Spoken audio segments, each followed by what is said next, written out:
अच्छा, अभी कुछ नया तो नहीं है, कुछ नया करने का टाइम भी नहीं है। और इस पॉइंट पे आके मैं बहुत डिस्करेज करती हूँ कि कोई नई चीज़ की जाए, कोई डेटा कुछ नया कलेक्ट किया जाए। वन बाय वन उन चीज़ों पे बात करते हैं हम। बट वर्कशॉप के हवाले से मैं आपको बताऊं, ये वही चीज़ें हैं जो मैं आप लोगों को पहले दिन से बताती आ रही हूँ। आप लोगों के कोर्सेज जिन बच्चों ने मेरे से लिए हुए हैं, आप लोगों के कोर्सेज स्टार्ट होने से पहले भी ये बातें मैं कर रही थी। और जिस टाइम मैं आप लोगों को पढ़ा रही थी, मैं रिपीटेडली यही बातें कर रही थी। कुछ बच्चों के ना जो पेपर अटेम्प्टिंग वर्कशॉप्स होती हैं वो मिसिंग रह जाती हैं, ठीक है। और इन इन वर्कशॉप्स का बेसिकली फायदा ये होता है कि ये आप ये जो फॉर्मूलाज है ना, ये आप किसी भी पेपर पे अप्लाई कर सकते हो। एक टीचर से आप ले लो ना, मुझसे या किसी और से, तो आपको ओवरऑल फायदा हो जाता है। तो इसलिए बेटर होता है, जिन बच्चों ने पहले ऐसी वर्कशॉप्स ली हुई भी हैं मुझसे या किसी और टीचर से, तो उनकी रिवीजन हो जाएगी सॉर्ट ऑफ। और नहीं भी तो ये कुछ ऐसा नहीं है कि हमने कोई नई चीज पढ़नी है, कोई नया कॉन्सेप्ट आपने पढ़ना है। हमने सिर्फ जो जो चीजें आप लोगों को ऑलरेडी पता है, इस टाइम रिवीजन करते हुए और प्रैक्टिस करते हुए मॉक्स देते हुए वो चीजें ना कहीं बैक ऑफ योर माइंड चली जाती हैं। तो हमने उन्हीं उन्हीं बातों को ना, आप कह लें कि रिवाइज करना है, ठीक है। गैस क्यों दूंगी मैं, शहर सीएसएस में कौन से गैस होते हैं? लेकिन मैं जेंडर का आपको रफ बता दूं थोड़ा सा, ठीक है। अच्छा, मैं अब आप लोगों की चैट बॉक्स जो है वो बंद कर रही हूँ। और अभी हम लोग क्वेश्चंस नहीं लेंगे आपके, ठीक है। अभी हम लोग वर्कशॉप पे फोकस करते हैं, आप लोगों के क्वेश्चंस मैं इंशाल्लाह एंड पे लूंगी। ठीक हो गया। अच्छा जी, अब हम लोग इसको दो तीन हिस्सों में करेंगे। फर्स्ट पार्ट में हम लोग देखेंगे कि अभी ये जो आखिरी 3 हफ्ते हैं, 7 से है ना आप लोगों के पेपर्स इंशाल्लाह। हम लोग अभी ये देखेंगे इसके फर्स्ट पार्ट में कि लास्ट जो वीक्स होते हैं आपके, 2 से 3 हफ्ते होते हैं, उस टाइम पे करने के जो डूज और डोंट्स है वो कौन कौन से होते हैं, ठीक है। फर्स्ट पार्ट में हम ये करेंगे। सेकंड पार्ट में हम लोग हमारा जो टॉपिक है पेपर अटेम्प्टिंग टेक्निक्स, हम लोग उसको देख लेंगे। और अगेन ये आपके हर पेपर पे, from current affairs, Pakistan affairs, gender, criminology, political science, सब पे ये एप्लीकेबल है, ये जो फॉर्मूला मैं आप लोगों को बताऊंगी। और थर्ड जो पार्ट होगा उसमें मैं आप लोगों के क्वेश्चंस लूंगी। फर्स्ट से स्टार्ट करते हैं। आपके इस टाइम पे आके बड़ा क्रिटिकल टाइम है, स्ट्रेस बहुत हो रहा होता है, सिलेबस आप लोगों को यूं लग रहा होता है कि आपने जो कुछ सब पढ़ा हुआ है वो सब भूल गया है शायद लिखते हुए। लेकिन आपका दिमाग इतनी तेजी से चल रहा होता है मॉक्स देते हुए, आपको खुद अपने जहन पे हैरत हो रही होती है कि ये आप ही हैं। आपके हाथ से ज्यादा, आपका हाथ की स्पीड से ज्यादा आपका जो ब्रेन है वो चल रहा होता है। और आपको होता है कि बस ये क्वेश्चन करने के लिए 5 मिनट और मिल जाते तो मैंने तो पता नहीं कितने नंबर ले लेने थे इसमें। मतलब कहने का मतलब ये है कि नोट्स बंद करके आपको लग रहा होता है सब कुछ भूल गया है। पेपर लिखते हुए आप लोगों को लग रहा होता है कि जो कभी पढ़ा भी नहीं था वो भी याद आ गया है। नोट्स खोल के लगता है कि इतनी सारी इन चीज़ों की रिवीजन कैसे होगी। तो ये सारी चीज़ों को वन बाय वन हम लोग एड्रेस करेंगे। पहले हम लोग डूज कर लेते हैं कि इस टाइम पे आप लोगों ने करना क्या है। सबसे इंपॉर्टेंट चीज जो है ना वो आपकी रिवीजन है। और रिवीजन नॉर्मल रिवीजन नहीं आपने करनी है, आपने क्विक रिवीजन करनी है। वाई? बिकॉज इस टाइम पे देखें बहुत कुछ चल रहा है। सबसे इंपॉर्टेंट चीज जो आप इस टाइम पे कर रहे हैं ना, वो आपकी एस्से और प्रेसी की प्रैक्टिस है। ये आप लोगों को अभी नहीं पता, ये आप लोगों को एस्से और प्रेसी का पेपर लिखते हुए पता चलेगा कि लास्ट डेज में वो जो आप प्रैक्टिस कर रहे थे ना, अलॉन्ग विद बाकी सारे सब्जेक्ट्स की रिवीजन और मॉक्स देना और इवेल्युएशंस कराना, उसके साथ सीएसएस के एसए और पेसी की जो आप प्रैक्टिस कर रहे हो ना इस टाइम पे, ये आपके बहुत ज्यादा काम आने वाली है। तो रिवीजन आप नॉर्मल जिस तरह करते हो टेस्ट से पहले, एग्जाम्स से पहले, इस टाइम के ऊपर वो पॉसिबल नहीं है। आप लोगों ने 12 सब्जेक्ट्स करने हैं। हर सब्जेक्ट के आप लोगों ने 30 से 30, 30 टू 35 टॉपिक्स कवर करने होते हैं। और आप जब एक टॉपिक खोल के बैठते हैं तो उसके एक एक पॉइंट में डिफरेंट आपने केसेस एंड पॉइंट्स लिखे होते हैं, डेटा लिखा होता है। आप जब रिवाइज करने बैठते हैं तो आपको लग रहा होता है कि अच्छा यहाँ पे इस तरह का ग्राफ मैं बना लूं और वहां पे मैं इस तरह की डायग्राम बना लूं। मीन्स टू से कि आप अटक जाते हो ये हर एक टॉपिक रिवाइज करके, क्योंकि हर एक टॉपिक की डेप्थ इतनी ज्यादा होती है, नॉलेज इतना ज्यादा वास्ट होता है कि रिवीजन को अगर आप बड़े कंट्रोल्ड और बड़े स्ट्रेटेजिक वे में नहीं करो ना, तो रिवीजन तो आपका बहुत ज्यादा टाइम ले लेती है। इसलिए कॉन्शियस एफर्ट के साथ इस टाइम के ऊपर जो आपने पहली चीज करनी है ना, जेंडर स्टडीज है चाहे कोई भी दूसरा सब्जेक्ट है, ये मैं प्रेसी और एसए के अलावा बता रही हूँ, वो है रिवीजन आपने करनी है। बट आपने क्विक और स्ट्रेटेजिक रिवीजन करनी है, ठीक है। अब आपके खुद पे है। कुछ बच्चे पूरा सब्जेक्ट एक ही दिन में कर लेंगे, कुछ बच्चे जो हैं एक ही दिन में, से मेरा मतलब ये है कि एक सब्जेक्ट को लेके बैठेंगे तो उसको ही करके ही उठेंगे, मतलब 1 2 3 जितने भी आपने डेज लगाने हैं। कुछ बच्चे इस तरह से करते हैं कि टॉपिक वाइज कर लेते हैं। आज आपने दो ऑप्शनल्स के कुछ टॉपिक्स कर लिए और एक कंपलसरी के कर लिए, समझ रहे हैं? अभी आपने प्लान कैसे करना है यहाँ पे। स्ट्रेटेजिक रिवीजन से मुराद ये है कि आपने प्लान करके एक फिक्स टाइम फ्रेम के अंदर रिवाइज करने हैं अपने टॉपिक्स। खुला नहीं अपने जहन को बिल्कुल छोड़ देना कि सब कुछ ही पढ़ लेना है। आपने जो अपने शॉर्ट नोट्स बनाए हुए होंगे, या मेरी जिस तरह आदत थी कुछ सब्जेक्ट्स के, मैंने शॉर्ट नोट्स कभी भी नहीं बनाए थे, मैं अपने नॉर्मल नोट्स ही पकड़ती थी। और मुझे ये पता होता था कि अच्छा ये जो हेडिंग मैंने दी हुई है इसके पैराग्राफ के अंदर मैंने ये लिखा हुआ है, और या उस इम्पोर्टेंट चीज को अंडरलाइन किया हुआ है, तो क्विकली बस मैंने उसको रिवाइज करके और बस नेक्स्ट पैराग्राफ या नेक्स्ट टॉपिक पे आप चले जाते हो। ठीक है। अच्छा, एक और जो इम्पोर्टेंट चीज है ना रिवाइज करते हुए, वो आपके माइंड में आती है कि ये मैं इस सब्जेक्ट का मैं इतना इतना कर लूं, और कुछ जो टॉपिक्स है ना वो मैं अभी इसको छोड़ देती हूँ, या मैं इन टॉपिक्स को मैं अभी स्किप कर देता हूँ, और ये मैं इनको एग्जाम्स वाले दिनों में कर लूंगा। मेरी बात सुने, आप लोग अगर पहली दफा पेपर देने जा रहे हैं ना, तो अब इस धोखे में ना रहें कि आप एग्जाम्स के दौरान पढ़ सकते हैं। ऑल्दो अब आप लोगों को बहुत आसानी हो, आप लोगों को अंदाजा भी नहीं है, अगर आप लोगों ने पहली दफा पेपर दे रहे हो आप लोगों को आइडिया भी नहीं है ये कितनी बड़ी ब्लेसिंग है कि आप लोगों के जो कंपल्सरीज हैं वो एक दिन में एक पेपर हुआ करेगा। इमेजिन करें आप लोग, खैर जब ऑप्शनल्स देंगे लगा आप लोगों को पता जाना ही है, बट आप लोग इमेजिन करें कि 3 घंटे सुबह बैठ के आप लिखते हो, 3 घंटे आप शाम को बैठ के लिखते हो।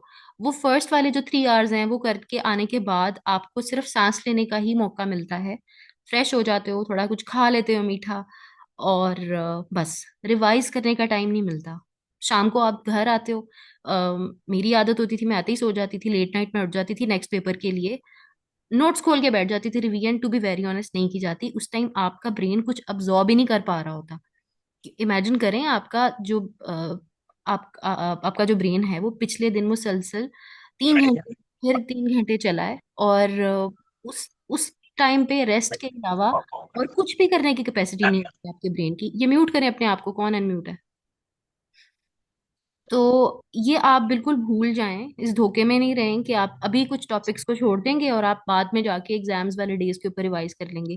रिवीजन इन्हीं डेज में जो हो जानी है वो हो जानी है, एग्जाम्स डेज में कुछ भी नहीं होना आपसे।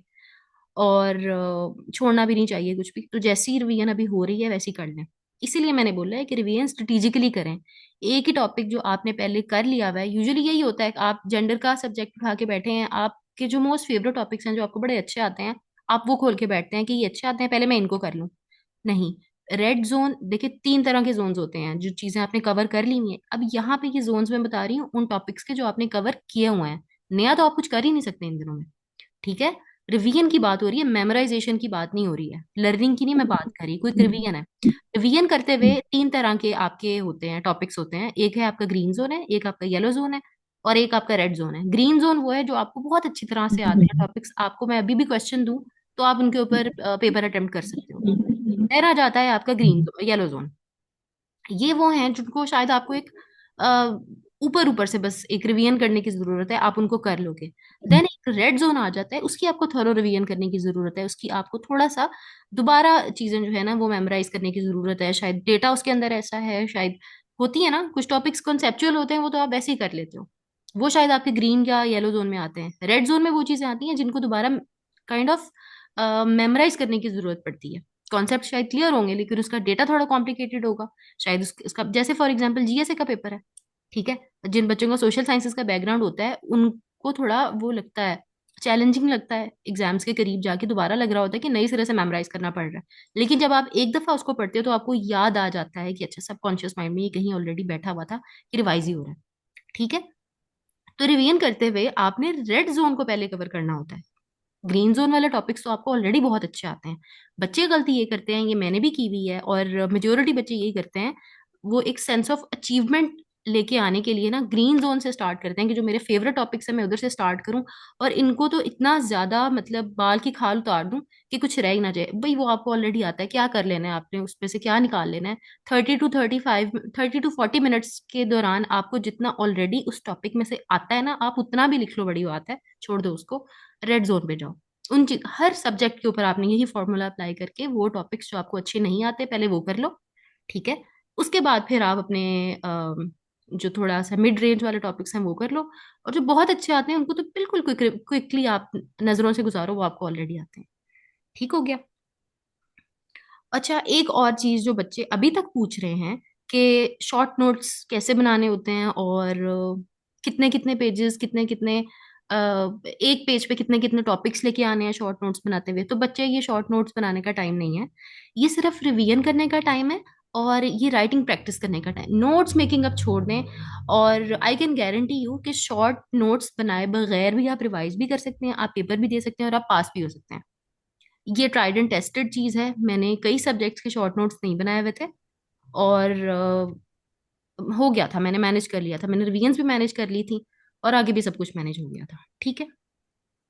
दूसरी जो इंपॉर्टेंट चीज है, रिवीजन के साथ साथ, नॉट रिवीजन के बाद, ये दो चीजें आपने इकट्ठे मैनेज करनी है, रिवीजन्स और आपकी राइटिंग प्रैक्टिस। राइटिंग प्रैक्टिस आपकी इतनी जरूरी है कि आप लोगों को इस टाइम अंदाजा भी नहीं है। जो बच्चे, जिन बच्चों की ये दूसरी अटेम्प्ट है, उनको आइडिया होगा कि एग्जाम हॉल में बैठ के आपका नॉलेज नहीं काम आता, the way you present your knowledge, ये चीज आपकी स्किल आपकी काम आती है। वो स्किल को डेवलप करने के लिए ये वाला टाइम जो है, ये ऑप्टिमम टाइम है।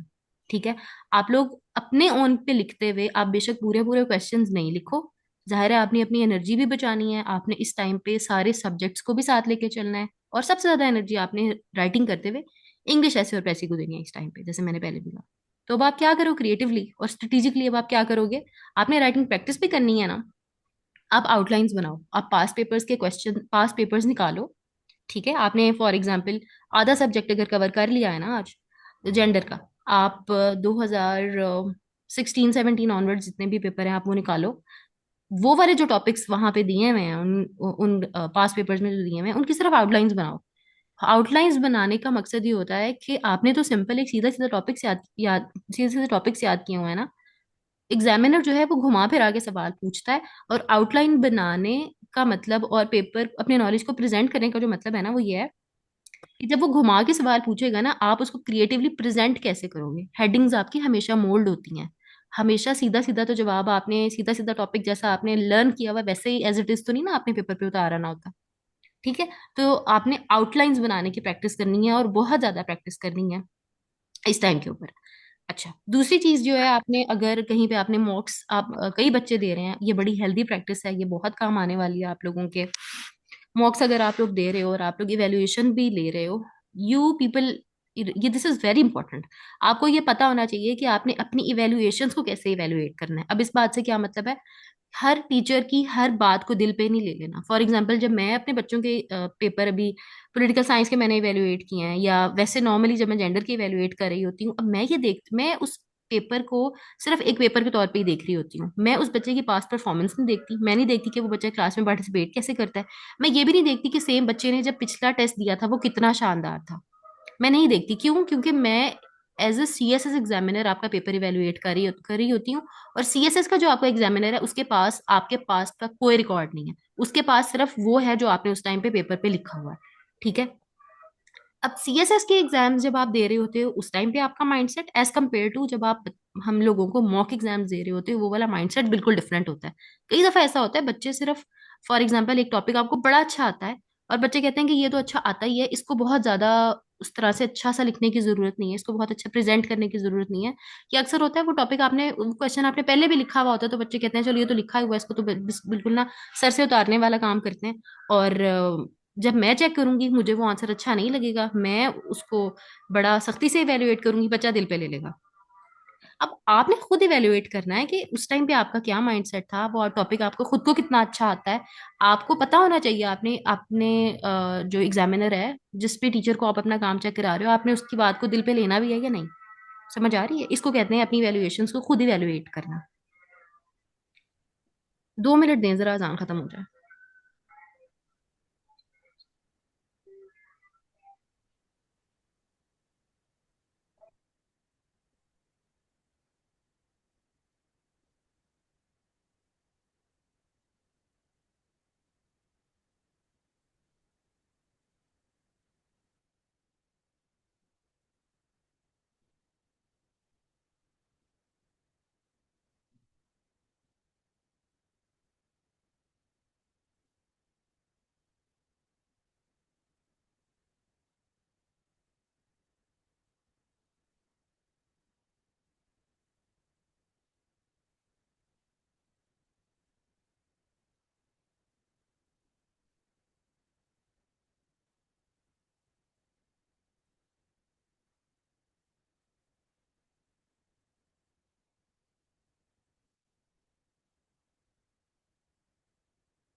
अच्छा जी। तो इसको कहते हैं अपनी इवेल्युएशंस को खुद इवेल्युएट करना। ठीक है।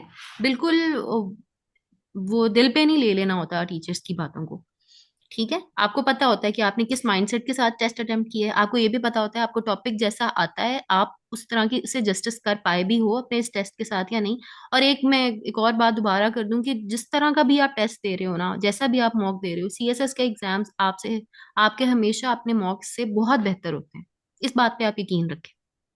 और फाइनली राइटिंग प्रैक्टिस करते हुए आपने उसको मैनेज करना है। एक काम करते हुए दूसरे को बिल्कुल छोड़ नहीं देना। अपने रिविजन्स को, अपनी राइटिंग प्रैक्टिस को, रिवीजन और राइटिंग प्रैक्टिस सीएसएस के एसे और प्रेसी के अलावा, ठीक है, इन दो चीजों को आपने इकट्ठे मैनेज करना है। और अपने डेली का जो टाइम का ना एक कंसिडरेबल चंक वो आपने सिर्फ इंग्लिश को देना। ठीक हो गया। और एक और इम्पॉर्टेंट चीज जो बच्चे इग्नोर कर जाते हैं, जो इस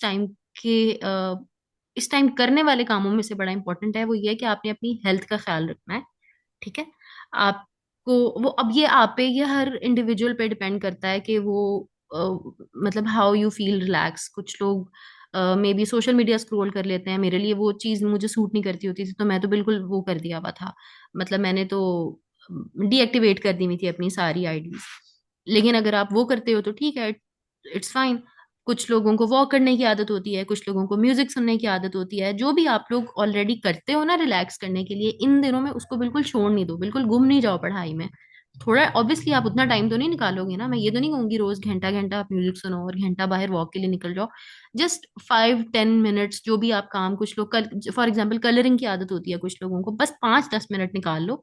होता ये है कि रेस्ट करने से ना आपका ब्रेन बाउंस बैक करने के लिए दोबारा तैयार हो जाता है। आप उसको रेस्ट नहीं दोगे ना, जब वो रेस्ट मांग रहा है, जब आप उसको उस टाइम रेस्ट नहीं दोगे ना, तो वो कोई पता नहीं है एग्जाम्स में जाके आपका साथ देना छोड़ दे। ठीक है। अपने ब्रेन को और अपने लिख लिख के आपके हाथ थके हुए होते हैं, तो अपने आप को थोड़ा सा रेस्ट दो, नींद अपनी पूरी लो, खाने वगैरह का ख्याल रखो। इन चीजों को इग्नोर बिल्कुल नहीं करना। अभी इग्नोर कर दोगे ना तो ये बड़ा रिस्की काम है।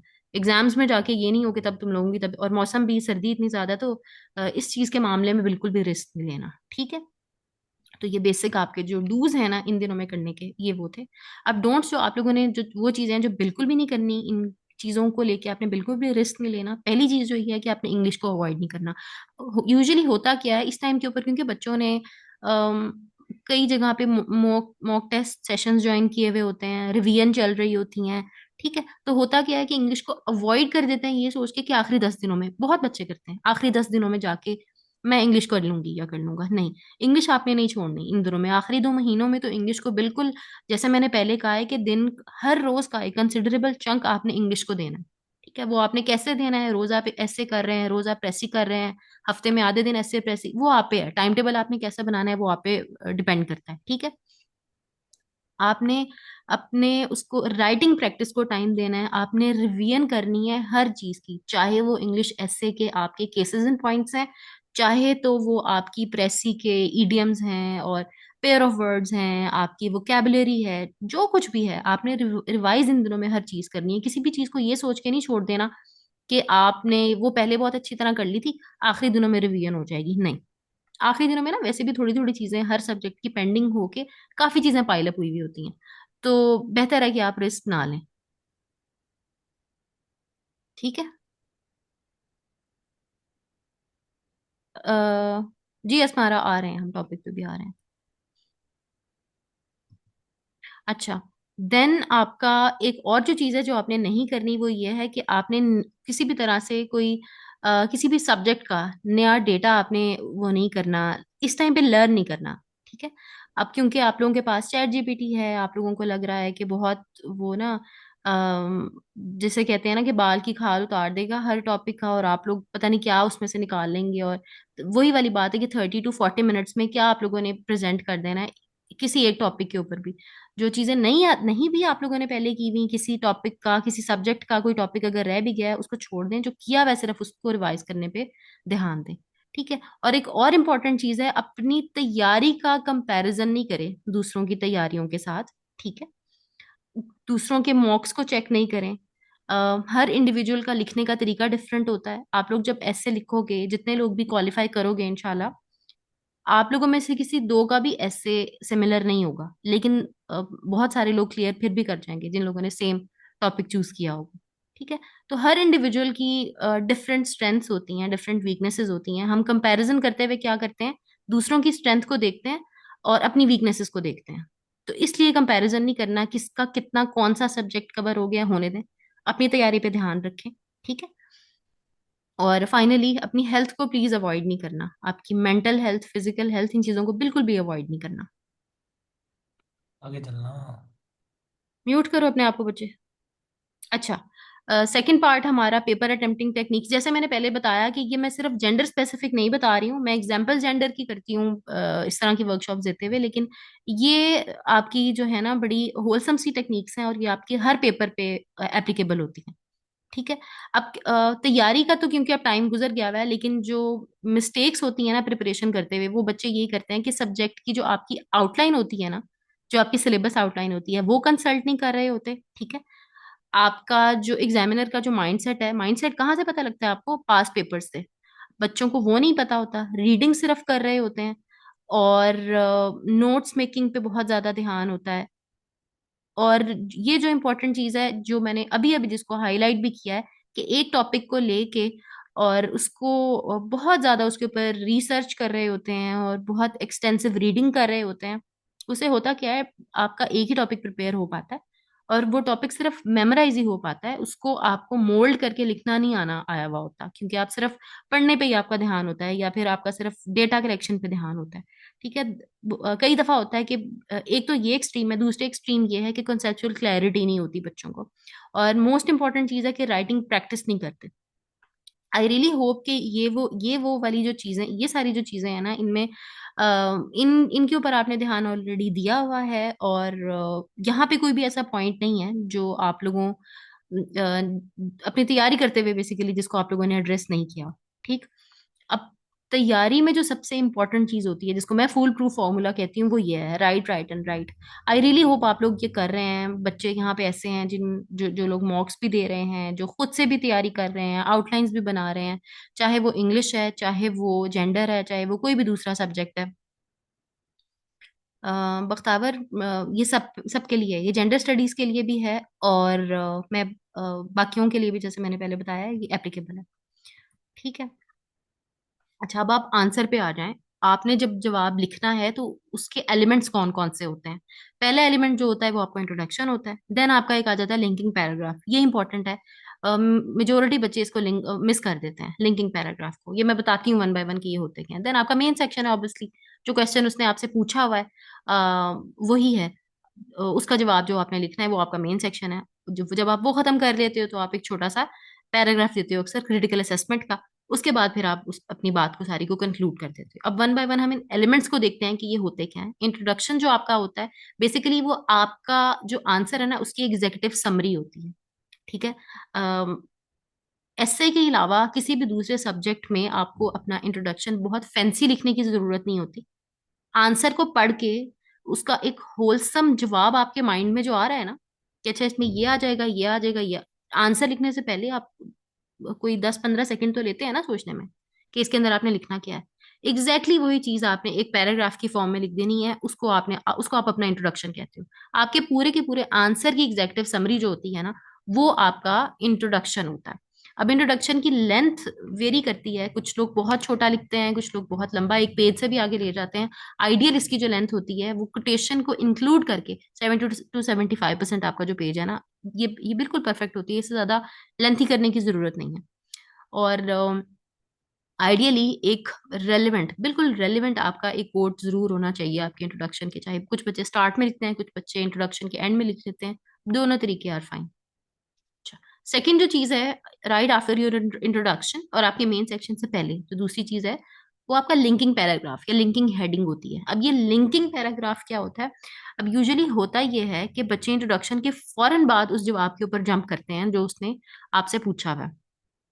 आपके पास कोई भी क्वेश्चन आ जाए, एग्जामिनर आपके उस टॉपिक का कोई एक स्पेसिफिक एस्पेक्ट ही आपसे पूछ रहा होता है। फॉर एग्जाम्पल, मैं जेंडर से आपको एग्जाम्पल देती हूँ।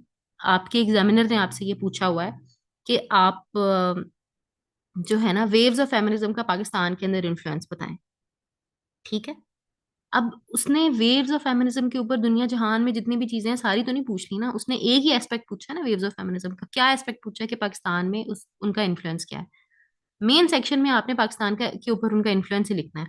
लिंकिंग पैराग्राफ, जो लिंकिंग हेडिंग है ना, उसमें आपने उस मेन जो एस्पेक्ट है उसका बैकग्राउंड बताना होता है। ठीक है।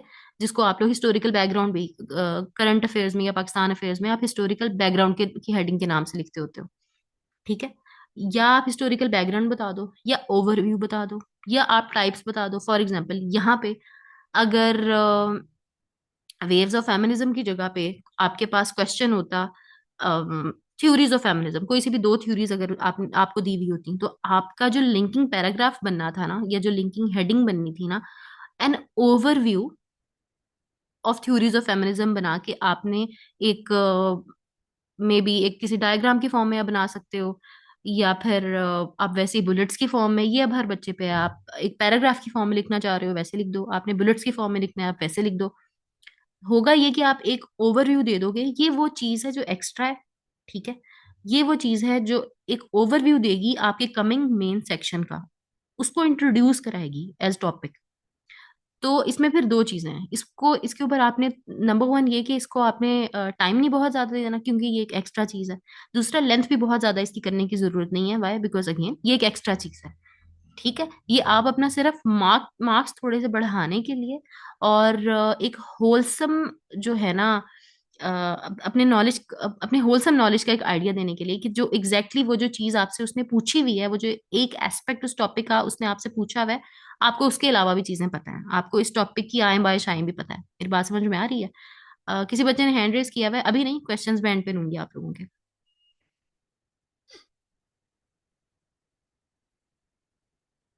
एक सेकेंड। अच्छा जी। ये है आपका लिंकिंग पैराग्राफ। ठीक है। उसके बाद फिर आप अपने मेन सेक्शन के ऊपर आ जाते हो। मेन सेक्शन जो आपका होता है वो वही है, वो जो चीज उसने आपसे पूछी हुई है, आपके आंसर का 70 to 75% आपके आंसर का जो आप कह लो चंक है, वो इसी के ऊपर ही होता है। इस इसी इसी चीज के ऊपर आपने लिखना होता है। ठीक है। और इसके फौरन बाद फिर आपने क्रिटिकल एनालिसिस देनी होती है। अब क्रिटिकल एनालिसिस में लिखना क्या है, ये कई बच्चों को कंफ्यूजन होती है। कुछ बच्चों को ये लगता है कि क्रिटिकल एनालिसिस लिखने से जो आपने अपने आंसर में एक नैरेटिव बिल्ड किया है आप उसको चैलेंज कर रहे हो, आप उसको वीक कर रहे हो। ऐसे नहीं होता। बेसिकली क्रिटिकल असेसमेंट का ना एक पैटर्न होता है और वो पैटर्न एक स्ट्रक्चर होता है। बेसिकली वो क्या होता है कि आपने देखें क्रिटिकली असेस करना है ना आपने उस चीज को जो आपने ऑलरेडी बताई हुई है अपने मेन चंक के अंदर, मेन सेक्शन के अंदर। आपने एक आर्गुमेंट लेके उसको चैलेंज करना होता है। लेकिन आपने अपनी बात को खत्म, मतलब क्रिटिकल असेसमेंट के एंड पे आपने अपनी बात को खत्म उसी मेन आर्गुमेंट को रीइंफोर्स करके ही करना होता है। ठीक है। फॉर एग्जाम्पल, जैसे मैंने अभी आपको दो क्वेश्चंस की एग्जांपल दी है। जैसे अगर आप लोग आंसर लिख रहे हैं ना वेव्स ऑफ फेमिनिज्म का पाकिस्तान में इम्पैक्ट के ऊपर, आपने वन बाय वन तीनों वेव्स ऑफ फेमिनिज्म का इम्पैक्ट लिख दिया। देन क्रिटिकल असेसमेंट में आप क्या करेंगे, आप अपने अब नैरेटिव आपने क्या बिल्ड किया है कि फेमिनिस्ट मूवमेंट पाकिस्तान की इंसेप्शन से पहले से चल रही है, और उससे रिलेटेड आपने जो डिफरेंट हैं लैंडमार्क्स हैं, जो सक्सेस स्टोरीज हैं, आपने थ्रू आउट अपने आंसर में वो चीजें भी आपने हाईलाइट की हैं, मेंशन की हैं। क्रिटिकल असेसमेंट में आपने एग्जैक्टली सेम चीज को चैलेंज कर देना है। आपने इसको इस तरह से प्रेजेंट किया है कि आपने कहा कि अच्छा, अगर फेमिनिस्ट मूवमेंट चल रही है तो फिर जेंडर इक्वालिटी अभी तक क्यों नहीं है?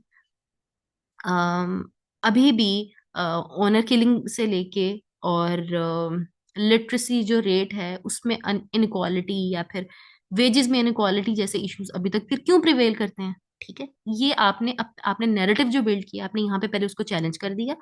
खत्म आपने कैसे किया है उसको कि यस, ये प्रॉब्लम्स स्टिल एग्जिस्ट करती हैं। लेकिन जैसे जैसे जैसे ग्रेजुअली हमने डिफरेंट अरीनाज में जेंडर इक्वालिटी को अचीव किया है थ्रू कांस्टेंट स्ट्रगल, ये वाले जो एरियाज रह गए हैं स्टिल, इनमें भी हम जेंडर इक्वालिटी को अचीव कर लेंगे। बात समझ में आ गई? चैलेंज आपने जरूर करना होता है अपने नैरेटिव को, लेकिन इसका मतलब ये नहीं होता कि इससे आप ना आपके आपको जो मेन सेक्शन में जिसमें आपने जो आपका मेन चंक है उसकी क्रेडिबिलिटी चैलेंज हो रही है। ऐसा बिल्कुल भी नहीं होता। क्रिटिकल असेसमेंट आपकी क्रिटिकल थिंकिंग को शो करता है, और इसमें फिर आपने इंपॉर्टेंट चीज ये है कि इसमें फाइनली आपने जाके अपने मेन नैरेटिव को ही रीइंफोर्स कर दिया है। ठीक है। उसके बाद फाइनली फिर आपने अपनी कंक्लूजन दे देना होता है। कंक्लूजन बेसिकली इंट्रोडक्शन ही होता है, बट इन डिफरेंट वर्ड्स। ठीक है। एक चीज दूसरा जो फर्क है इंट्रोडक्शन का और कंक्लूजन का, ये बिल्कुल ऐसे के इंट्रोडक्शन और कंक्लूजन की तरह ही है। सेम है बट इन डिफरेंट वर्ड्स। तरतीब उल्टी हो जाती है इसमें। आप एंड वाली बात पहले कर देते हो, पहले वाली बाद में। और तीसरी चीज ये होती है कि कंक्लूजन यूजुअली छोटा होता है। इंट्रोडक्शन आपका तकरीबन 70 to 75% आपके पेज पे जा रहा होता है, उसकी लेंथ ज्यादा होती है। कंक्लूजन की लेंथ बहुत छोटी सी होती है, 5-6 लाइनें होती हैं सिर्फ। ठीक है जी। अच्छा, फिर बच्चे क्वेश्चन करते हैं कि आपने कोटेशंस कितनी लिखनी है पर आंसर, और आपने जो डेटा है या आपकी जो डायग्राम्स हैं या आपके जो ग्राफ्स हैं वगैरह वगैरह वो आपने कितने देने हैं। ये दो चीजें ही हैं बेसिकली। एक तो वेरी करेगा इंडिविजुअल टू इंडिविजुअल। ठीक है। कुछ लोग कोटेशन ज्यादा देते हैं, डायग्राम्स कम देते हैं। कुछ लोग जो हैं डायग्राम ज्यादा होती हैं। ठीक है। एक चीज आपने जो माइंड में रखनी है वो ये है कि बैलेंस होना चाहिए। सिर्फ कोटेशंस भी नहीं नजर आए और सिर्फ डायग्राम्स भी नहीं नजर आए, नंबर वन। ठीक है। डेटा की टाइप्स के अंदर भी वेरिएशन होनी चाहिए, वैरायटी होनी चाहिए और बैलेंस होना चाहिए। दूसरी जो इंपॉर्टेंट चीज है वो ये है कि टेक्स्ट और डायग्राम्स के दरमियान में जरूर बैलेंस होना चाहिए। आपके सामने अगर एक पेपर खुला हुआ है और उसके अंदर सिर्फ टेक्स्ट है, वो आपको ना पढ़ने में मुश्किल होगी। ठीक है। डायग्राम्स जो है ना वो एग्जामिनर को फैसिलिटेट करती हैं। डायग्राम्स में होता क्या है बेसिकली, वही बात जो आपने टेक्स्ट की फॉर्म में करनी है ना, आप उसको उसकी रिप्रेजेंटेशन इस तरह से कर देते हो कि बहुत डिटेल में पूरा टेक्स्ट पढ़ने की जरूरत भी नहीं पड़ती है। एक पिक्चर की फॉर्म में आप उसको ऐसे रिप्रेजेंट कर देते हो कि उसको पढ़ना आसान हो जाता है। ठीक है। अब बच्चे क्या करते हैं कि एक बच्चा है उसने सिर्फ टेक्स्ट लिखा हुआ है, वो भी इतना अट्रैक्टिव नहीं लगेगा। दूसरा बच्चा है उसने सिर्फ डायग्राम से बनाई हुई है, टेक्स्ट कम लिखा हुआ है, तो वो भी इतना अट्रैक्टिव नहीं लगेगा। ये नहीं सोचना कि डायग्राम्स बहुत ज्यादा बना दिया तो पेपर बहुत अच्छा हो गया, नहीं। बैलेंस होना चाहिए। डायग्राम्स और डायग्राम फिर वो किसी भी टाइप की हो, चाहे वो कोई मैप है, चाहे वो कोई चार्ट है, चाहे वो कोई ग्राफ है। ये मैं सब तरह के डायग्राम्स को इंक्लूड करके बात कर रही हूँ। ठीक है। अच्छा, की टिप जो है यहाँ पे वो ये है स्ट्रक्चर को फॉर्म करने के लिए। ठीक है।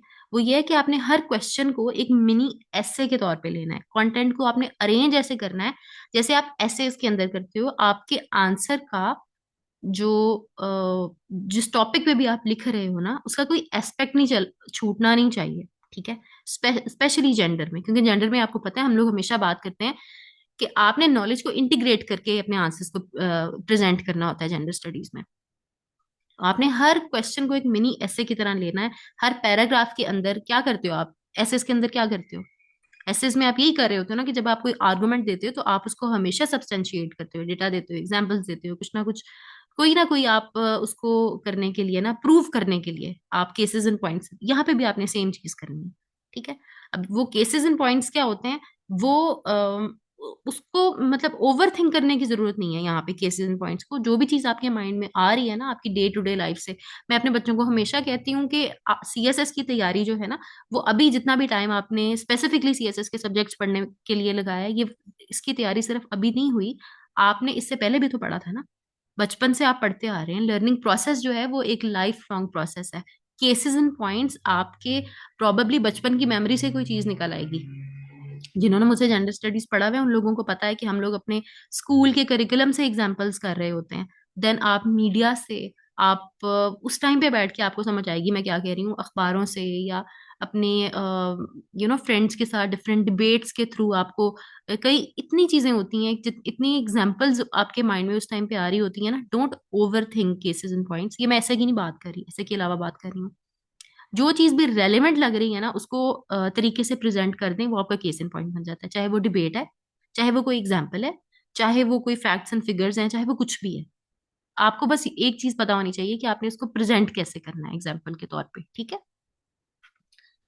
अच्छा, एक और चीज इंपॉर्टेंट है यहाँ पे, एक और टिप मैं आपको ये दूंगी कि आपने एग्जामिनर के माइंडसेट को समझ के आपने उसको फैसिलिटेट करना है। आप ये सोचे ना, अब जब आप अभी मैं ये कहूंगी एक एक काम आप लोग करें अभी की जो हमारी वर्कशॉप है, इसके बाद आप अपना लिखा हुआ कोई भी मॉक निकाल के पढ़ें। और उसको आप जज करें इस हिसाब से कि आपका जो लिखा हुआ है ना ड्राफ्ट जो है वो आपको फैसिलिटेट कितना कर रहा है। मीन्स टू से कि जो टॉपिक आपने जो पूछा हुआ है ना, ये समझें कि आप एक बिल्कुल एक ऐसे इंसान को समझा रहे हैं जिसको उस टॉपिक की एबीसी भी नहीं पता। तो क्या आपको अपना आंसर पढ़ के वो चीज समझ में आ रही है? क्या आपकी हेडिंग्स जो हैं वो सेल्फ एक्सप्लेनेटरी हैं? क्या आपने टेक्स्ट के साथ साथ डायग्राम्स की फॉर्म में चीजों को रिप्रेजेंट किया हुआ है? आपने बैलेंस मेंटेन किया हुआ है? ठीक है। आपने कोटेशंस जो दी हुई है वो रेलेवेंट है? फॉर एग्जांपल आपने इंट्रोडक्शन से पहले एक कोटेशन दी हुई है, वो कोटेशन कहीं जा रही है, टॉपिक कोई और है, तो आप फिर फैसिलिटेट तो नहीं कर रहे, आप कंफ्यूज कर रहे हैं। समझ आ रही है?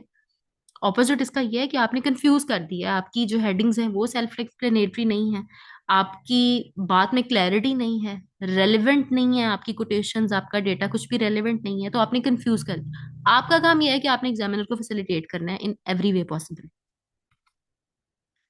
ठीक है। अब आपके आंसर के ना कुछ एलिमेंट्स होते हैं, कुछ तो प्राइमरी एलिमेंट्स हैं, उनमें सबसे इंपॉर्टेंट चीज होती है रेलेवेंस। जो पूछा है वो बताना है। ठीक है। देन आपकी क्लैरिटी आ जाती है, और क्लैरिटी कौन से आपके फीचर से शो होती है? आपकी सेल्फ एक्सप्लेनेटरी हेडिंग्स से शो होती है। देन आपकी ऑर्गेनाइजेशन आ जाती है। ऑर्गेनाइजेशन पे हम लोगों ने बड़ी लंबी चौड़ी बात की है। ऑर्गेनाइज आपने कैसे करना है, आपने इंट्रो से लेके कंक्लूजन तक एक स्पेसिफिक तरतीब है, एक फिक्स पैटर्न है, आपने उस पैटर्न के ऊपर लिखना है। ठीक है। ये सीएसएस की मेजोरिटी बच्चों को पता होती है।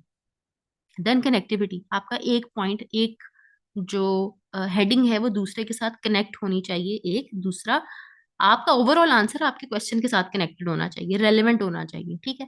देन कोहेरेंस होनी चाहिए, एक एक कॉम्पैक्ट पीस ऑफ, आप कह लें रिसर्च लगे आपका जो आंसर है, हर आंसर। ठीक। इसी को कहते हैं ना कि एक मिनी ऐसे लग रहा है आपका आंसर जो है। अच्छा, सेकेंडरी जो एलिमेंट्स आते हैं वो आपकी लेंथ होती है आंसर की, और आपकी जो है नीटनेस होती है। नीटनेस के ऊपर तो ज्यादा बात करने की जरूरत नहीं है, आपको बेसिक्स ही हैं, आप लोगों को पता है, मार्जिन लाइंस आप लोगों ने जरूर लगानी है। और इसकी प्रैक्टिस आपकी मॉक्स में ही शुरू हो जाती है। मॉक्स में जिन बच्चों को नीट लिखने की आदत होती है ना, उनको आगे जाके बड़ी आसानी हो जाती है, प्रैक्टिस हो जाती है ना। और दूसरी जो है वो आंसर की लेंथ है। आंसर की जो लेंथ है वो, उसमें दो तीन चीजें वेरी करती हैं वैसे तो। पहली जो चीज है वो आपका जो फॉन्ट साइज है। ठीक है। आपके जो वर्ड्स हैं वो आप कितने बड़े लिखते हैं, कितने छोटे लिखते हैं। दूसरी चीज आ जाती है आपकी राइटिंग स्पीड। तो अगर मैं इन वेरिएबल्स को कंसिडर करते हुए बताऊं, तो आपकी जो लेंथ है ना, आइडियल लेंथ, वो 7 to 8 पेजेस, मतलब फॉर एग्जाम्पल फॉन्ट साइज अगर बहुत बड़ा है तो 8 पेजेस तक भी चला जाए, ठीक है। और छोटा है तो 6.5 से 7 तक भी हो। आइडियली 7 ही हो तो बेहतर है। तो 7 to 8 पेजेस आपके बेहतर है कि इतना हो। इससे छोटा बहुत छोटा हो जाता है आंसर, और इससे ज्यादा अगर हो तो फिर मुझे लगता है कि वो अननेसेसरी लेंथ की तरफ चला जाता है। अच्छा, लेंथ पे बात करते हुए एक और चीज मैं पॉइंट आउट कर दूं, वो ये है कि पहली दफा जो लोग एग्जाम्स दे रहे हैं, जब मैंने पहली दफा दिया था ना, मुझे इस चीज का आइडिया नहीं था। वो ये कि पहला जो आपका आंसर होता है ना, उसकी लेंथ हमेशा ज्यादा होती है। मतलब कभी कभी तो 9-10 पेजेस पे भी चला जाता है आपका आंसर। फिर जब आप सेकंड पे जाते हो, उसकी आंसर, उस आंसर की लेंथ उससे कम होती है, थर्ड की उससे कम, और फोर्थ की तो बहुत कम रह जाती है। तो मैंने जब पहला अपना पेपर अटेम्प्ट किया था, मैं डर गई थी और मैं परेशान हो गई थी। फिर खैर मैंने डिस्कस किया, तो फिर मुझे आइडिया हुआ कि ये सबके साथ होता है, ये सिर्फ मेरे साथ नहीं है। फर्स्ट वाला नेचुरल बात है ना, पहला आपने क्वेश्चन लिखा ही वो होता है जो आपको सबसे ज्यादा आता होता है। मतलब जो सबसे ज्यादा आता होता है, जिसका जिसके बारे में नॉलेज आपके पास बहुत ज्यादा होता है। ठीक है। तो जाहिर है फिर आपका दिल करेगा कि सारा कुछ ही लिख दें। एक तो ये है। दूसरा ये है कि क्योंकि टाइम अभी बहुत ज्यादा रहता होता है ना, तो एक थोड़ी सी बेफिक्री भी होती है। इन दोनों चीजों की वजह से आपका जो पहला आंसर है उसकी लेंथ नेचुरली ज्यादा ही होती है। ज्यादा हो जाएगी तो परेशान नहीं हो जाना। और जब लास्ट वाला क्वेश्चन मैं आप लोगों को अभी से प्रिपेयर कर दूं, वो कॉम्प्रोमाइज हो जाता होता है। ठीक है, ज्यादा परेशान नहीं होना। वो सबका ही गंदा लिखा जाता है। और वो ऐसा, आपका उस टाइम पे राइटिंग आपकी ऐसी होती है कि आप खुद भी पढ़ने की कोशिश करें, खुद भी नहीं पढ़ी जा रही होती, समटाइम्स इतनी गंदी राइटिंग आ रही होती है। लेंथ भी कॉम्प्रोमाइज हो जाती है। परेशान नहीं हो जाना वहां पे। ठीक है, ये होता है और ये सबके साथ ही होना है। अच्छा जी। अब एक और जो क्वेश्चन है ना, वो आता है कि आपने बेसिकली ऑर्गेनाइज कैसे करना है अपने चारों के चारों चारों आंसर्स को। तो मैं ये करती होती थी कि मुझे जो सबसे अच्छा ऑर्गेनाइज करने का मतलब ये है कि आपने पिक कौन सा करना है, फर्स्ट पे कौन सा, सेकंड पे, थर्ड पे और फोर्थ पे कौन कौन से करने हैं। मैं ये काम करती थी कि जो सबसे बेहतरीन, क्योंकि पहला आपका जो आंसर है उधर उसमें तो आपने इंप्रेशन डालना है ना एग्जामिनर के ऊपर, तो वो तो नेचुरली आप वही लिखेंगे जो आपको बहुत अच्छा आता है। ये गलती बिल्कुल भी नहीं करनी कि जो सबसे खराब आता है वो मैं पहले लिख लूं, सबसे अच्छा वाला एंड पे तसल्ली से लिखूंगी या लिखूंगा नहीं। एंड पे इतना टाइम नहीं बचेगा, जितनी मर्जी कोशिश कर लो बच्चे, आपके पास एंड पे इतना टाइम नहीं बचेगा कि आप को जो बेहतरीन आता है, जो बहुत ज्यादा आता है, उसको आप एंड पे रखो। ठीक है, एंड पे तो वैसे ही टाइम भी कम है और आंसर वैसे भी आपको पता है ना, अब मैंने बता दिया कि उसकी लेंथ नॉर्मल से थोड़ी सी छोटी रह जानी है, तो क्यों कॉम्प्रोमाइज करना है फिर उस टॉपिक को जो आपको बहुत अच्छा आता है। तो जो सबसे बेहतरीन आता है उसको आप फर्स्ट पे लिखो, जो सेकंड बेस्ट है उसको आप सेकंड पे लिखो, थर्ड पे आप वो वाला लिखो जो आपको सबसे खराब आता है, जो सबसे कम अच्छा आता है। और ये होना है, ये एक और बात रियलिटी चेक में दे दूं, जितनी मर्जी आप तैयारी करके चले जाओ, हर पेपर में आपको paper basically examiners are very smart, उन्होंने आपके पेपर्स डिजाइन ही इस तरह से किए हुए हैं कि हर बच्चे को चार ही क्वेश्चंस आते होंगे, और उन चार में से भी एक है वो थोड़ा सा एवरेज ही आता होगा। तो वो जो बिल्कुल एवरेज आता है ना आपको, उसको आपने थर्ड नंबर पे लिखना है, उसको आपने छुपाना है। ठीक है, फोर्थ पे आपने दोबारा जाके अपनी जो कह लें कि जो पेपर की ओवरऑल कंक्लूजन है ना, वो आपने ऐसे रखनी है कि वहां पे देखें दो चीजें तो कॉम्प्रोमाइज हो गई ना। फोर्थ क्वेश्चन में आपकी नीटनेस भी कॉम्प्रोमाइज हुई हुई है, और आपकी, अब मैं ये नहीं करी कि उसको कॉम्प्रोमाइज करना है, किसी की राइटिंग स्पीड अगर बहुत ज्यादा तेज है और वो लिख सकता है या लिख सकती है 7-8 पेजेस पे, वो लेके जा सकते हैं अपने आंसर्स को, तो ले जाएं। मैं तो अपने एक्सपीरियंस के हवाले से बात कर रही हूँ। तो अपने एक्सपीरियंस के हवाले से मैं बात करूं तो आपकी लेंथ भी कॉम्प्रोमाइज हो रही है, आपकी जो नीटनेस है वो भी कॉम्प्रोमाइज हो रही है, तो आपने फिर अपना नॉलेज क्यों कॉम्प्रोमाइज करना है वहां पे। ठीक है, कंटेंट क्यों कॉम्प्रोमाइज करो।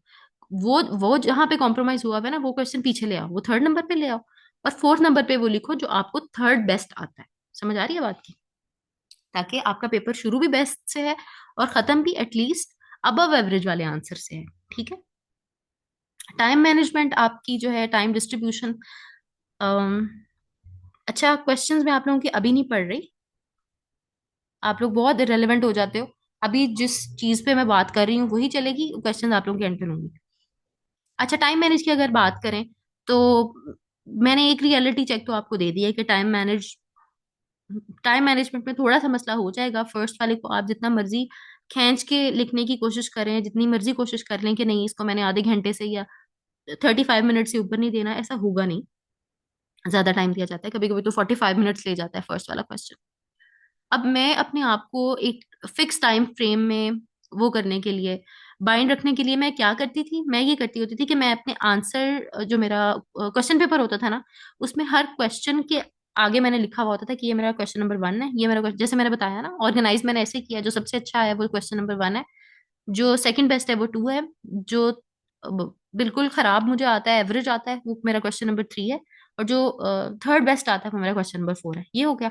अब जो मेरा क्वेश्चन नंबर 1 है ना, उस पे फॉर एग्जांपल ये फर्स्ट टाइम वाला है, तो एमसीक्यूज वाली शीट तो आप लोग जल्दी वो करके और बबल शीट वो कर लोगे, फिल कर लोगे, उसको 15-20 मिनट लगाने की जरूरत नहीं है। एमसीक्यूज वो चीजें हैं, या तो आपको भाई आते हैं या आपको नहीं आते, उसको लेके बैठे रहोगे अपने पास, तो उस टाइम तो नहीं ना, कोई नई चीज तो नहीं ना आपको याद आ जानी। ठीक है, वो एक एक दो दो नंबर के लिए ना अपने सब्जेक्टिव पार्ट को कॉम्प्रोमाइज बिल्कुल नहीं करना। तो वो कोशिश करो कि पहले 10 मिनट के अंदर अंदर उसको करके बबल शीट दे दो, और जो आपका होता है ना क्वेश्चन पेपर, वो आपके एमसीक्यूज वाली जो शीट होती है उसकी बैक साइड पे लिखा होता है। ये मेरे से गलती हुई थी, थोड़ा सा फनी सा वो सीन हो गया था। करंट अफेयर्स का जो मेरा पेपर था उसमें मुझे ये मिल गया, एमसीक्यूज वाली शीट मिल गई, साथ में मुझे मिल गई बबल शीट। अच्छा, बबल शीट मैंने फिल कर दी, एमसीक्यूज भी मैंने फिल कर दिए, मतलब एमसीक्यूज वाला काम मैंने कर लिया खत्म, और मैं बैठ गई आराम से टेक लगा के। अच्छा, मैं देख रही हूँ यहाँ वहाँ अपने पूरे एग्जाम हॉल में, और मैं सोच रही हूँ कि क्या है, क्यों ये लोग लेके बैठे हुए हैं अभी तक एमसीक्यूज को करें और इससे जान छुड़ाएं, ताकि हमें, मुझे लग रहा था शायद एग्जामिनर्स वेट कर रहे हैं कि सब बच्चों से बबल शीट्स जब ले लेंगे, सब बच्चे जब फारग हो जाएंगे, उस टाइम पे फिर हम लोगों को मिलेगा, हम लोग, हमारा जो दूसरा वाला है ना सब्जेक्टिव वाला पेपर है, हमें वो तब मिलेगा। ये पता नहीं क्यों वो बबल शीट भी ले ली हुई है और किसी को अभी तक उन्होंने दिया भी नहीं है। तो खैर मैं वेट कर रही हूँ, और अल्लाह भला करे उस एग्जामिनर का, उन अंकल का, वो आए मेरे पास तो मुझे कहते हैं बेटा आप कर क्यों नहीं रही। मैंने कहा क्या करूं, मैंने तो कर लिया। थे सब्जेक्टिव पार्ट करें, इसकी बैक साइड पे लिखा हुआ है। और मैंने टाइम देखा, वो 25 मिनट हो गए हुए थे, मतलब 9:25 उस टाइम पे हो गए हुए थे। और वो पैनिक हो कर गई मैं।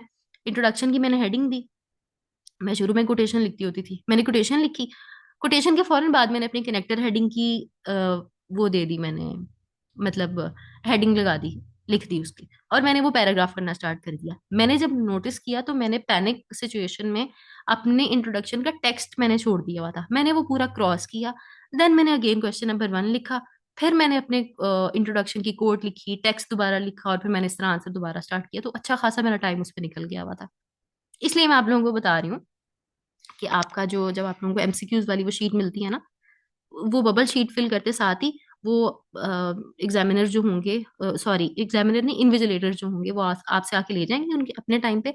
आपने फटाफट उसको टर्न करके देखना है, वो back side, I mean this is a very basic thing, मुझे नहीं पता मुझे क्यों नहीं मेरे जहन में थी। आई रियली होप आप लोगों को पता होगी, बट नहीं भी थी अगर किसी के माइंड में, तो मैंने कहा चलो मैं आप लोगों के साथ अपना एक्सपीरियंस शेयर करती हूँ। नहीं भी पता अगर, तो फर्स्ट टाइम वाले बच्चों को तो उनको आइडिया हो जाएगा। ठीक है जी। अच्छा, हम टाइम मैनेजमेंट की बात कर रहे थे, तो मैं ये करती होती थी कि क्वेश्चन नंबर 1 जो है ना, उसके ऊपर मैंने लिख लिया 9:15, और उसको मैंने देने हैं 40 मिनट्स। ठीक है, अब 9:15 से लेके 40 मिनट्स जब होने हैं, वो वहां तक का टाइम। ठीक है, क्वेश्चन नंबर 2 पे मैंने अपना एग्जैक्ट टाइम जो है ना, मैंने वो लिख लिया है। क्वेश्चन नंबर 3 और क्वेश्चन नंबर 4 के लिए हमेशा 30 मिनट्स आप लोगों ने स्पेयर रखने हैं। जो थर्ड वाला क्वेश्चन है उसको अगर ज्यादा टाइम लग रहा है ना, उसको जरा तेजी से लिखें, ताकि चौथे क्वेश्चन के लिए आपके पास कम से कम भी 25 से 30 मिनट। 30 मिनट वैसे थोड़े से ज्यादा हो जाते हैं, बट मैं वैसे ही to be on safe side कह रही हूँ। मतलब कम से कम भी 25 मिनट्स आप लोग कोशिश करिएगा कि जरूर रखें। ठीक है। अच्छा, फिर बच्चों का प्रेजेंटेशन के हवाले से एक और क्वेश्चन होता है कि मल्टीपल मार्कर्स, मल्टीपल पॉइंटर्स। अब ये भी वेरी करता है, हर बच्चे का लिखने का अपना तरीका होता है। मैं बिल्कुल भी इस हक में नहीं हूँ कि मैं डिक्टेट करूँ कि नहीं मैंने ब्लू मार्कर और ब्लू बॉल पेंट यूज किया था तो सब वही करें। कुछ बच्चे बड़ा क्रिएटिवली दो दो मार्कर्स यूज कर लेते हैं। ठीक है, बिल्कुल खिचड़ी नहीं पका देनी, वो भी फिर खराब लगता है। लेकिन अगर क्रिएटिवली आप लोग करते आ रहे हैं पहले से, और आप लोगों को करना आता है, जानते हैं कि अच्छा हेडिंग्स जिससे देनी है तो सब हेडिंग्स फॉर एग्जांपल अगर ब्लैक से देनी है तो सब हेडिंग्स ब्लू से दे ली, और टेक्स्ट जो है वो आपका आपकी जो भी नॉर्मली आप यूज करते हैं ब्लैक या ब्लू बॉल पॉइंट, आप उससे करने हैं। ठीक है, तो इसके लिए कोई हार्ड एंड फास्ट रूल नहीं है, लेकिन एक बेसिक वही है कि सिर्फ आपकी जो इंक जो है वो आपकी या ब्लैक होती है या ब्लू होती है, इसके अलावा कुछ और नहीं यूज करना। अच्छा, ये फैक्ट्स और कोटेशन तो मैंने ऑलरेडी बात किया कि कितने आप लोगों ने इनकॉर्पोरेट करने हैं। अगेन ये कैंडिडेट टू कैंडिडेट वेरी करती है ये चीज, लेकिन बैलेंस होना चाहिए। बिल्कुल कोटेशन से भी नहीं भर देना, बिल्कुल डायग्राम से भी नहीं भर देना। टेक्स्ट आपकी जो मेन चीज होती है वो आपका आर्गुमेंट होता है। जो आपकी डायग्राम्स और आपकी कोटेशंस होती है ना, ये आपके टेक्स्ट को, आपके आर्गुमेंट को आप कह लें सब्सटेंशिएट करने के लिए दी हुई होती है। ये चीज मेन चंक नहीं होती आपके आंसर की कभी भी। ठीक है। अच्छा, इसको बैलेंस करने के लिए जो है, ये मैंने आपको ऑलरेडी बता दिया है कि सिर्फ कोटेशंस नहीं हो, और यानी कोटेशंस भी हैं और साथ में डायग्राम्स भी हैं, ये बैलेंस जो है। ठीक है, इसको इसका आप लोगों ने ख्याल रखना है। अच्छा, एक जो चीज आ जाती है कि अब रिवीजन करते हुए तो जी हमारा तो सिलेबस भी बहुत ज्यादा है। अरे खाओ यार, क्या बात करती म्यूट करें बच्चे अपने आप को। और फिर खाने वाली जमा हो तो हम लोगों के पास तो वैसे ही डेटा इतना ज्यादा है, तो कोटेशंस और फैक्ट्स और ये सब चीजें हम लोग कैसे मेमोराइज कैसे करें, और उस टाइम के ऊपर एग्जाम से पहले हम लोग इन चीजों को कैसे रिवाइज कैसे करें। ट्रस्ट यू, में इन चीजों को रिवाइज करने की जरूरत नहीं है।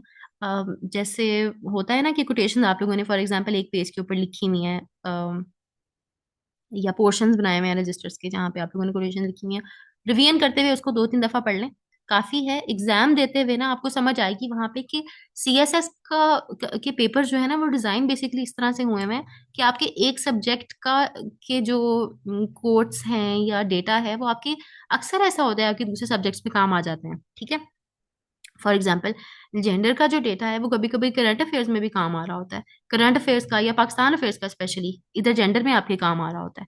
ठीक है, तो ये इस तरह से ना वेरी करती हैं आपकी चीजें, इंटीग्रेट हो जाता है आपका नॉलेज अक्सर। और आप लोग तैयारी करते हुए आप लोगों ने अपनी हेडिंग नोट्स में, आपने अपनी हेडिंग के नीचे जो डेटा लिखा हुआ है ना, आप लोग देखेंगे वो, और जो आप एग्जाम में लिख के आएंगे, ये दो चीजें आपस में मैच भी नहीं करती, क्योंकि वहां पे, क्योंकि क्वेश्चंस आपसे सीधे सीधे नहीं पूछे गए हुए होते ना, उधर बैठ के आपने बेसिकली कंपोज करना होता है अपने आंसर्स को। तो उस टाइम के ऊपर आपके माइंड में जो आ रहा होता है, जो चीज रेलिवेंट होती है, आप वहां पे वो लिख के आते हो। आप वहां पे बैठ के ये थोड़ी रिकॉल कर रहे होते हो कि आपने अपने नोट्स में फलानी हेडिंग के नीचे क्या लिखा था। ठीक है, तो इन चीजों को ज्यादा सोचने की जरूरत नहीं है। ठीक है, तो ओवरऑल मेरा ख्याल है कि मैंने जितने भी इम्पोर्टेंट चीजें थी, डूज एंड डोंट से लेके जो आपके answer attempting, paper attempting techniques हैं, मेरा ख्याल है कि कोई चीज रह नहीं गई है यहाँ पे। ठीक है, अब मैं आप लोगों को क्वेश्चंस ले लेती हूँ वन बाय वन। बच्चे जो बच्चे हैंड रेस कर रहे हैं ना, आप लोग टाइप करें। चैट बॉक्स में आप लोग टाइप करेंगे अपने आंसर्स को, और मैं वहीं से आप लोगों के क्वेश्चंस को टाइप करेंगे, मैं उधर से आपको आंसर करूंगी।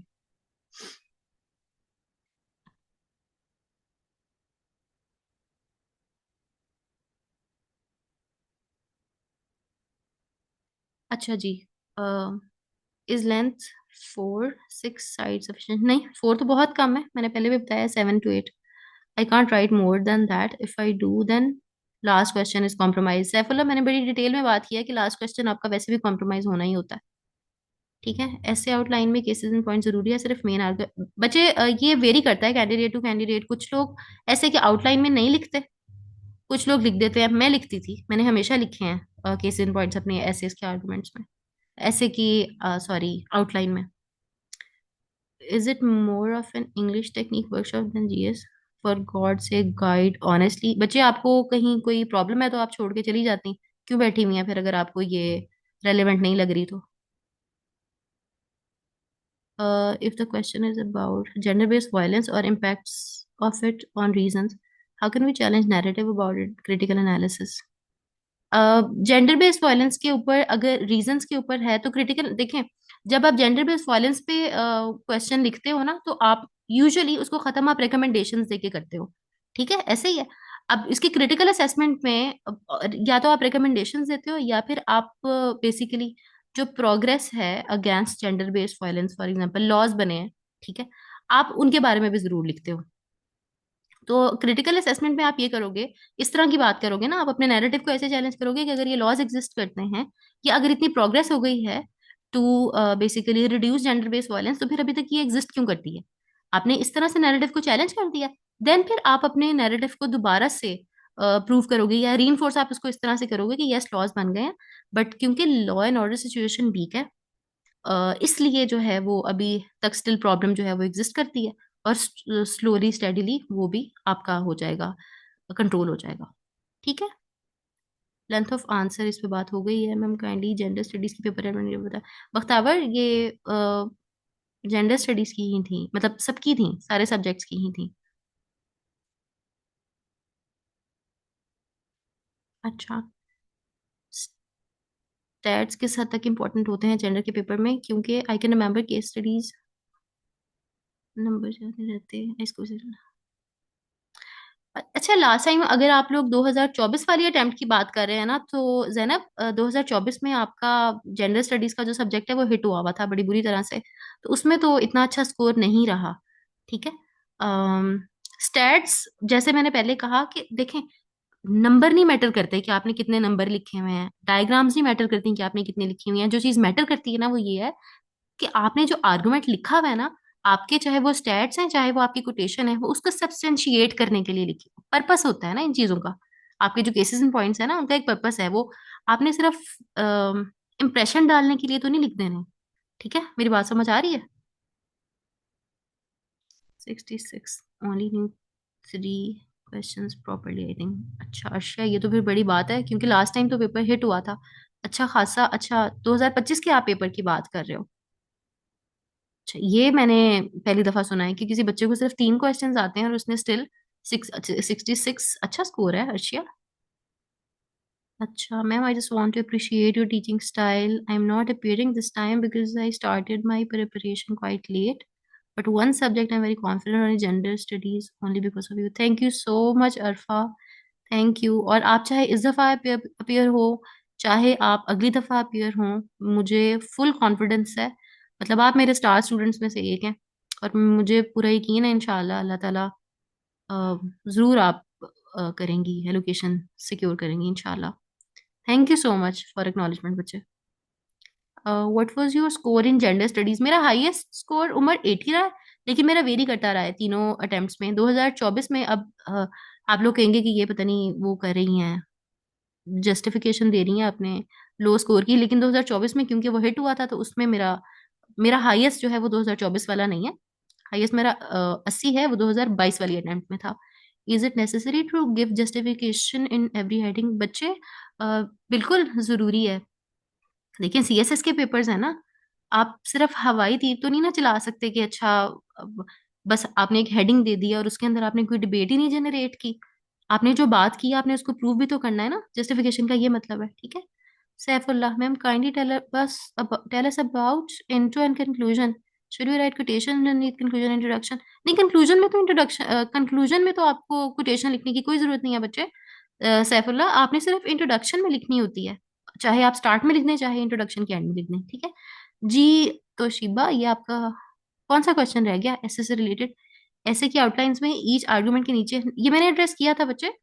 ये कैंडिडेट टू कैंडिडेट वेरी करता है। मैं आपको दो केसेस बता देती हूँ।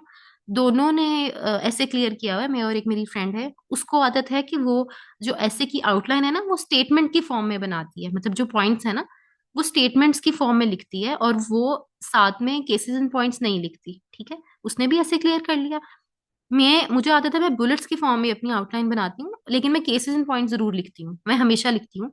और मेरा भी क्लियर हो गया था, मतलब कि आपका जो जिस भी पैटर्न पे आप लिख रहे हो ना, आपने अगर वो पैटर्न सही से फॉलो किया है, ऐसे के जो मेन इंग्रेडिएंट्स हैं, रेलेवेंस, क्लैरिटी, ऑर्गेनाइजेशन, वो चीजें आपने मेंटेन की हुई हैं, उसके बाद फिर इट डज नॉट मैटर कि आपने अपनी आउटलाइन के अंदर केसेस एंड पॉइंट्स लिखे हैं या नहीं, ठीक है। Reference of any sort as justification in, अच्छा इसके ऊपर मैंने बात की है ना कि जो आपके केसेस एंड पॉइंट्स हैं या जो आपका डेटा है वो क्या होता है। वो मैं वही कह रही हूँ कि आपकी जो डे टू डे ऑब्जर्वेशन है आपकी, आप न्यूज़पेपर से या आप न्यूज़ से या आप मीडिया से जो चीजें लर्न करते हैं वो सब आपके केसेस एंड पॉइंट्स होते हैं। जब आप एग्जाम्पल दे के आगे कुछ भी लिख देते हो ना बच्चे, वो आपका केस एंड पॉइंट या फिर आपकी जस्टिफिकेशन बन जाती है। आप उसको अंडरलाइन कर दो simply. Don't over think this thing, ठीक है। अच्छा जी, आई होप आप सबके जो क्वेश्चंस हैं वो एड्रेस हो गए मेरे।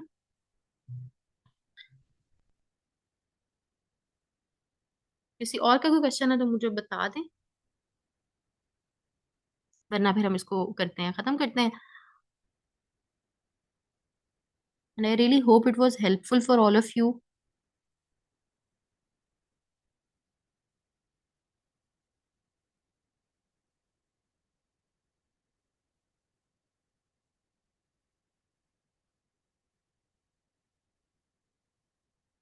ठीक है जी, एड्रेस हो गए हैं आप सबके क्वेश्चंस।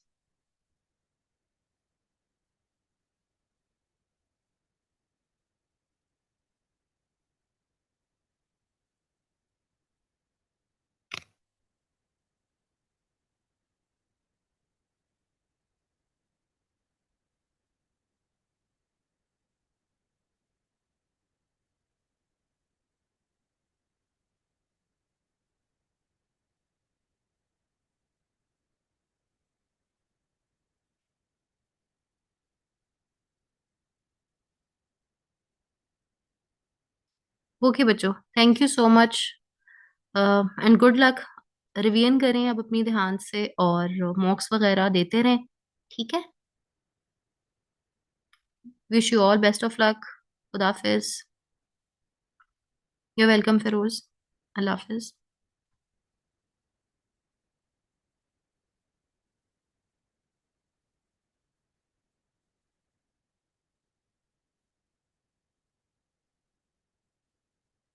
ईमन, क्यों चाहिए आपको मेरे नोट्स? आपके नोट्स किधर हैं? अपने नोट्स पढ़ें।